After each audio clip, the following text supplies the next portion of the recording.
Let's bring in former US News and World Report senior editor Joseph Willams. Joseph, good to see you again. Explain for us, given that we are an international channel, what a government shutdown means and how it could affect Americans. Basically, what it means is that the government has not funded its own bills. It hasn't allotted enough money in the budget to pay for bills that are going to expire at the beginning of the month.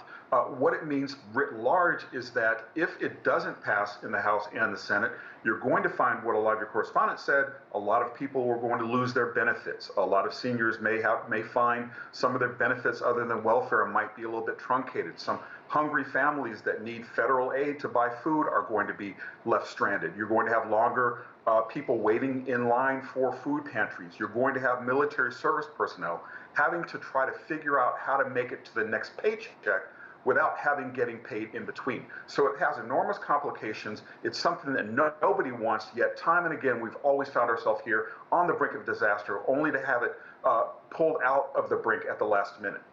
And Sean did touch on this a little bit, but perhaps you can expand. There's more to this than just domestic politics, isn't there? Explain how US aid to the Ukraine is part of it.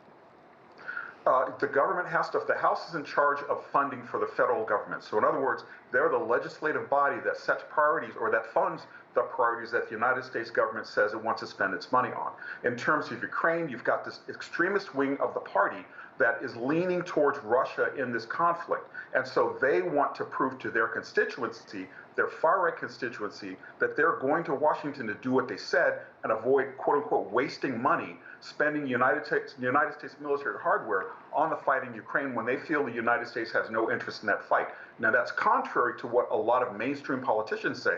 They say the United States is very interested in keeping Ukraine safe and free because it is a bulwark against the rest of Western Europe. And if you don't want to see another World War II, you want to fund Ukraine and make sure that the Soviet Union, or that Russia rather, is contained and that they won't be as aggressive in the future towards more of our closer allies and partners in Western Europe. So it's very much in the United States' interest to do that. But you have an extreme MAGA wing of the Republican Party who believes any money that's not spent on a direct U.S. interest is money that's wasted in the federal government.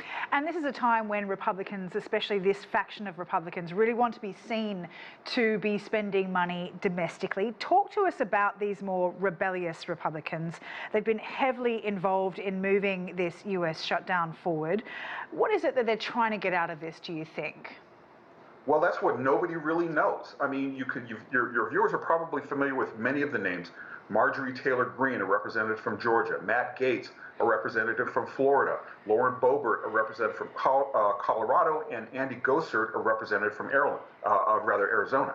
They're all members who are loyal to Donald Trump. They've pledged fealty to Donald Trump openly and without reservation, but their policy and governing agenda is kind of muddled and all over the place. They call themselves America Firsters, but that doesn't necessarily mean what you think it means. Just because they don't want to fund money for Ukraine does not mean that they want to spend additional money to make sure that American children are hungry children are well fed and cared for. They don't want to spend a lot of money on domestic infrastructure. So it's a hardline faction. What they're doing is trying to prove that they're loyal to the principles that Trump espoused when he was in office and that Trump has continued to espouse when he's on a campaign trail running for a second term.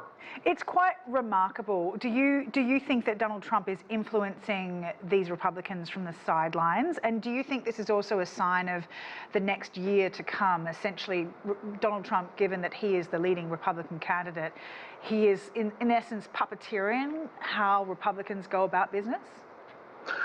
Puppeteering may be a little strong, but certainly he's strongly influencing them. I mean, you notice that the United States government, in addition to this funding crisis, is impeaching President Biden with next to no evidence. They're trying to make a connection between Hunter Biden, the president's son, and the president himself, and there's been virtually no evidence of that. That is something that's been very high on Donald Trump's wish list because he was impeached twice. He feels the next Democratic sitting president should face as much scrutiny, if not more, than he did because he believes he's nothing wrong. Certainly the chaos and the chaotic nature of Congress has echoes of Trump's administration. But you also kind of have to point the finger at Kevin McCarthy too, because he took 15 votes to become speaker. And in those votes, he made a lot of promises that right now he's struggling to keep in order to get that far-right faction to vote for him for Speaker. So this is a mess entirely of the right's making, objectively speaking, and it's the Republicans are trying to make sure, the Democrats rather, are trying to make sure it's incumbent upon the Republicans to clean up. All right, Joseph Willams, really appreciate your time. A former senior editor of US News and World Report.